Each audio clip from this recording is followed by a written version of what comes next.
రాష్ట్రంలో కాంగ్రెస్ అడుగుపెట్టింది మళ్లీ కరువు వచ్చిందంటూ హరీష్ రావు అన్నారు. మళ్లీ బోర్డులలో పూడిక తీసిండు, కరెంటు మోటార్లు కాలడు మొదలైందంటూ ఎద్దేవా చేశారు.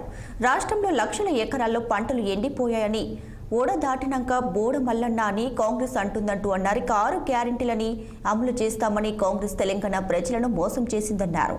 రాష్ట్రంలో కాంగ్రెస్ పనైపోయిందంటూ ప్రజలు భావిస్తున్నట్లు చెప్పుకొచ్చారు హరీష్ రావు. చెప్పలేబట్టి రేవంత్ రెడ్డి మోసం చేయడం మాకు అలవాటు, మోసపోవుడు ప్రజల ఇష్టం. మనం మోసపుచ్చుతా అంటే కూడా ఇంకా మోసపోదామా? కళ్ళు తెరుద్దామా? దయచేసి ఆలోచన చేయండి. వెంకట్రామరెడ్డి గారు కూడా మంచి లీడరు. నిజంగా ఇలా గోదావరి నీళ్లు మన పొలాల్లో వారుతున్నాయంటే కేసీఆర్ కృషి ఎంత ఉందో వెంకట్రామరెడ్డి కష్టం కూడా అంతున్నది.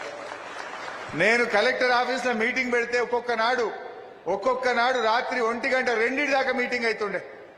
రాత్రి 2 అయినా నాకు ఆకలి అవుతుంది, నేను ఇంటికి పోతా అనకపోతుండే. పని కోసం నేను ఎంత దండలాడితే నాతో పాటు అంత దండలాడిండి కనుకనే ఇవాళ మన కళ్ళల్లో గోదావరి నీళ్లు చూస్తా ఉన్నాం. సిద్దిపేటలో రైలు చూస్తున్నాం, సిద్దిపేటలో మెడికల్ కాలేజ్ చూస్తున్నాం, సిద్దిపేట చుట్టూ రింగ్ రోడ్ చూస్తున్నాం. అంటే ఆ దాంట్లో కూడా ఆయన చెమట చుక్కలు ఉన్నాయి, వెంకట్రామరెడ్డి గారి కష్టం కూడా ఉన్నది.